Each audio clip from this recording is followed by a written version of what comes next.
जो कथा भागवत में भगवान के विषय में बताया जाता है। मैंने कहा वे झूठ बोलते हैं। अगर कोई इंसान बीमार होता है तो कहां जाएगा? बोलो, राम मंदिर जाओगे या अस्पताल जाओगे? कहते हैं गाय का गोबर खाने से कैंसर ठीक होता है, तो बताओ भक्तों, इलाज के लिए विदेश क्यों जाते हो? समझो जरा। ये सब हम लोगों को भगवान के नाम पर गुमराह कर रखा है।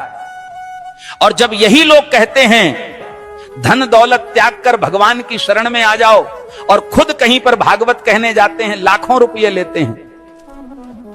ये मायाजाल ही तो है।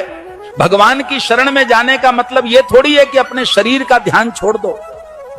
जो शरीर भगवान ने दिया है उसकी सेवा भी तो ईश्वर सेवा है। जब बुखार आता है तब राम की जगह दवा ढूंढते हो। जब जीवन भर की परेशानी हो तब बाबा का झूठा गोबर इलाज क्यों बन जाता है? गाय पूज्य है, इसमें कोई दो राय नहीं, पर यह कहना कि गोबर खाने से कैंसर ठीक हो जाएगा, यह विज्ञान नहीं, धोखा है।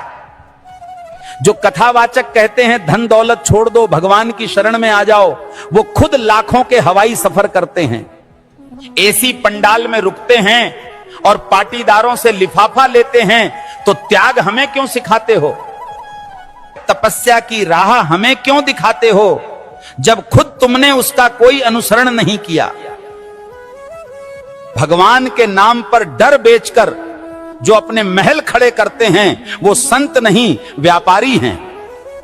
सच्ची भक्ति वो है जो आंखें खोलती है, ना कि आंखें बंद करवाती है।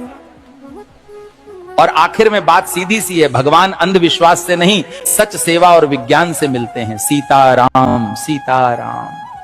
भविष्य मालिका कहती है जब पाप बढ़ेगा तो समय न्याय करेगा और धर्म की असली परीक्षा शुरू होगी। 2032 से सत्य युग का आरंभ होगा, लेकिन उससे पहले पूरी धरती हिलेगी। प्यारे भक्तों, 2 सूरज दिखेंगे आकाश में, पर उनमें से एक सूरज नहीं, विनाश का दूत होगा। बंगाल की खाड़ी में गिरेगा अग्निपिंड और समंदर उठकर धरती को लील जाएगा।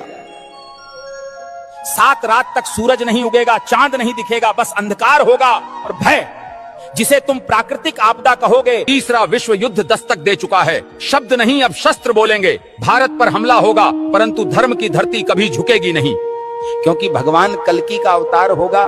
जो शरण में आएगा बच जाएगा, जो अभिमान में रहेगा मिट जाएगा। प्यारे भक्तों, भविष्य मालिका चेतावनी नहीं, ये वक्त की आवाज है।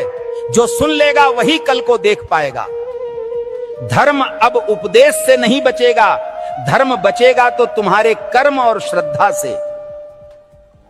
जो अब भी सो रहे हैं, समय उन्हें जगाएगा नहीं, बल्कि बहा देगा इतिहास की धूल में। अब भी समय है भक्तों, या तो धर्म के साथ खड़े हो जाओ या अधर्म के साथ डूब जाओ। कल सऊदी अरब में आयोजित मेरे सत्संग के दौरान एक भक्त ने मुझसे एक दुखद प्रश्न किया। भक्त ने प्रश्न किया, गुरुजी, क्या राखी बांधने से बड़ी बात यह नहीं कि हर औरत को बहन समझा जाए?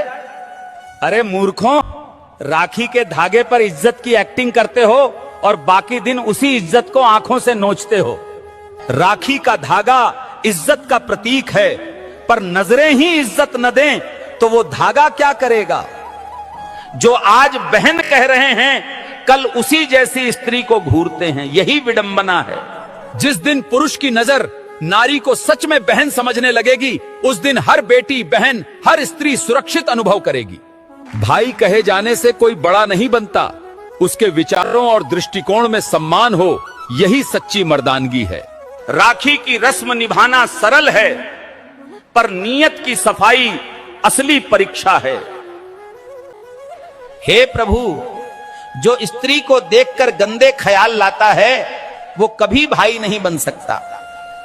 हर लड़की बहन जैसी लगे, ये सिर्फ कह देने से नहीं होता, जब तक मन से उसे बहन समझा न जाए। राखी कोई ताबीज नहीं है, ये चेतावनी है सोच को पवित्र करने की और नारी को नजर से नहीं सम्मान से देखने की। जिस पुरुष की मर्दानगी किसी नारी की रक्षा न कर सके, वो राखी के धागे का भी हकदार नहीं।